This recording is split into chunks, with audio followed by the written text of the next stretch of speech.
Hello, team. Welcome to another ATP Geopolitics video with myself, Jonathan MS Pierce. This is a breaking news update for the Ukraine war, also US political update. It concerns the UN and resolution that is due to be passed with the US seeking to essentially dropkick Ukraine out there. And yet again, not the first time this has happened. The US is seeking to water down support for Ukraine and moral evaluation of Russia's aggressive illegal behavior in the UN. It is a sign of the times, unfortunately, and how the US has done a volte-face in terms of its position with regard to Ukraine. We keep seeing this oscillation of Trump, where he goes from supporting Ukraine to supporting Putin almost with his rhetoric and with his actions. At least there have been some sanctions on Russia recently, but then he allows people off the hook fairly easily, it appears, as we see with Viktor Orban and Hungary. And now we have this situation where Ukraine, oh, goodness me, poor Ukraine, they must feel horrible. They must be caught between a rock and a hard place because they can't outright condemn the US for this kind of approach, but it should, and nor can anyone else, because they're so afraid they might get tariffs slapped on them. So the US gets away with this kind of behavior, and there's no comeuppance for them, and Ukraine are just thrown under the bus. Anyway, let's get to it. We're going to go to this Kiev Post article. In the meantime, please remember to like, subscribe, and share. If you haven't subscribed to the channel, please do so. That would be fantastic. Okay, let's go on with it.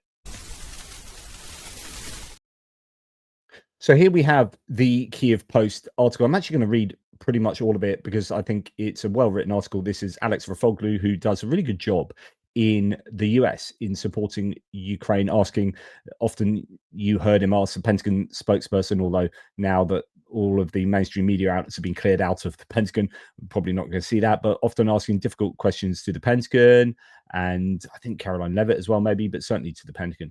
Now, Trump administration pushes to weaken Ukraine resolution on Russian occupation at the UN, as sources tell the Kiev Post. So this is dependent on sources, but I imagine this is exactly what's going on, because we've seen this previously since the Trump administration took over, the desire to see a weakened position from the US in terms of support for Ukraine.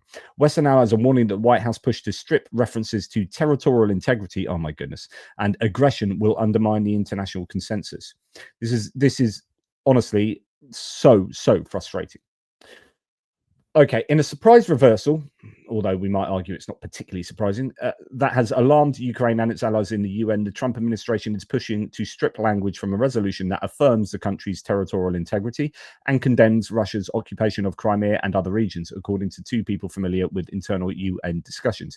The annual resolution submitted by Ukraine to the Third Committee of the UN General Assembly, formally titled, quote, Situation of Human Rights in the Temporarily Occupied Territories of Ukraine, including the Autonomous Republic of Crimea and the city of Sevastopol, has for years been a diplomatic mainstay, reaffirming international support for the war-torn country's sovereignty and documenting human rights abuses in Russian-held areas. Last December, the US joined 77 other countries in voting for the measure, which was passed with 78 votes in favor. The text explicitly recognized Ukraine's territorial integrity and sovereignty, condemned Russia's annexation of Crimea, and detailed the worsening human rights situation in occupied territories. Now, Washington wants those references removed.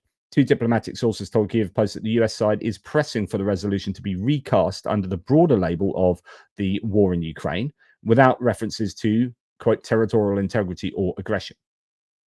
Okay, over to me. So, you know, if you're talking about Ukraine at the UN and wanting to bring about a resolution, surely the point is to be hard on those who are breaking the law, breaking international law.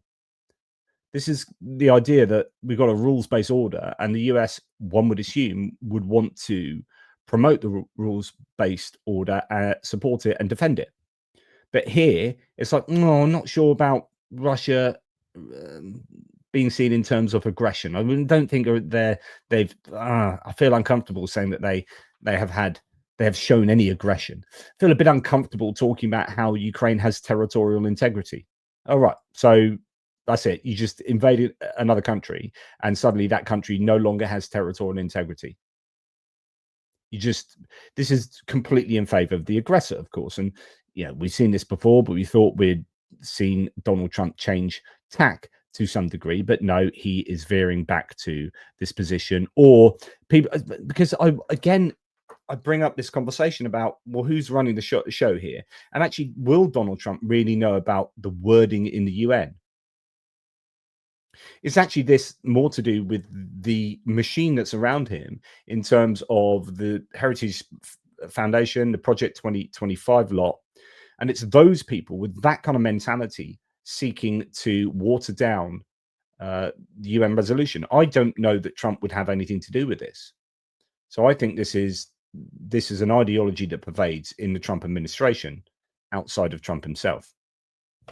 Anyway, Western partners privately fear that the move would effectively water down the UN's most consistent annual rebuke of Russia's invasion and signal a sharp break from the bipartisan consensus that held since 2014, had held. Quote, this is another example of Washington walking away from Ukraine's core interests at a critical diplomatic juncture, one European envoy told Kiev Post on Sunday. If the language goes, the message to Moscow is that the US is no longer leading the defense of the international order. And that's my point. The international rules-based order is just thrown out the window. The third committee of the UN General Assembly, which handles human rights and humanitarian affairs, is expected to vote on the resolution in the coming weeks. Diplomats from several European countries are reportedly lobbying the US to reverse course before the vote. For Kiev, the stakes are high. The resolution not only condemns Russia's occupation, but also lays the groundwork for future accountability efforts at the International Criminal Court and in other international venues. The dispute comes just as the Independent International Commission of Inquiry on Ukraine presented its latest findings to the same UN committee. In its October 27th report, the Commission concluded that Russian forces are committing crimes against humanity, including murder and forcible transfer through systematic drone attacks and forced deportations in occupied territories. The findings are based on hundreds of verified videos and more than 200 eyewitness testimonies gathered during the Commission's 26 field missions across Ukraine and neighboring countries. During a visit to Kiev earlier this month, Commission Chair Eric Mirza and colleagues Pablo de Grief and Vrinda Grover met with government officials and victims, underscoring what they called reasonable grounds to believe that Russia's campaign of displacement and violence is deliberate and coordinated. Quote, these are not isolated incidents, Mose said in presenting the report. They form part of the state policy aimed at erasing Ukrainian identity and presence in occupied territories. So back to me, what you would have here is the US going against the UN's own findings by wanting to take out terms like aggression and territorial integrity, even though the Russians have been aggressive to the point of committing crimes against humanity by the UN's own conclusions. Back to the end of the article, for many in the UN diplomatic community, the Trump administration's latest stance echoes earlier episodes in which Washington broke ranks with allies, from its brief suspension of aid to Kyiv in 2019 to early attempts to soften language in on Russian accountability at international fora.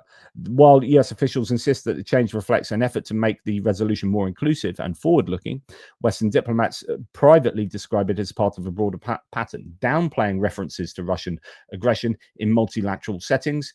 Quote, it's not about semantics, said one senior European diplomat involved in negotiations. It's about whether the world continues to recognize Russia's occupation as illegal or starts treating it as a fact of life, the diplomat emphasized. With the vote approaching, Rafoglu finishes, allies hope the White House will reconsider. But for now, the message from the administration appears clear. America's commitment to defending Ukraine's borders, once a pillar of transatlantic unity, is once again up for negotiation. This is really terrible, in my humble opinion. Like I've said to you before, Donald Trump has no interest in Ukraine, in the people of Ukraine, in a just and lasting conclusion to the war. All he wants to do is either grift personally on any decision he makes or have the US grift personally on any decision he makes. And by extension, he grifts on the back of that, no doubt, or at least lauds how wonderful he is in achieving whatever end it is that sees the US grift on the back of something. So, for example, Like either he goes around the world and grifts personally in terms of the World Liberty Foundation, or cryptocurrency, or jets from Qatar, or whatever, golf courses and hotels in the Middle East. So he either personally does well out of it, or he looks at the war in Ukraine and says, right, how can the US just get deals done that exploit Ukraine and extract resources from Ukraine, or do deals in terms of hydrocarbons and rare earth minerals and gold and whatever from Russia. We need to open trade. Well, I don't give one iota, one damn about whether there is justice in this war. All I want, says Trump, is the US makes money off it. And if we are going to see Ukraine prevail in this war, it's not going to be from the help from the US. It's going to be from help from Europe, where they are paying us to get weaponry. We are going to sell stuff. We're going to make money. And he said that this morning. My video this morning was Donald Trump in the Oval Office saying, we're making money off this war. And you add all of this together, and it just seems like the United States at the top of the hierarchy of decision makers is not interested in long-term strategy, or at least globalist strategy. So the strategy looks much more isolationist and exploitative and transactional, and that's where they are. The fish rots from the head down, and the American administration has a very, very rotten head. That's all from me. Take care. I'll speak to you soon.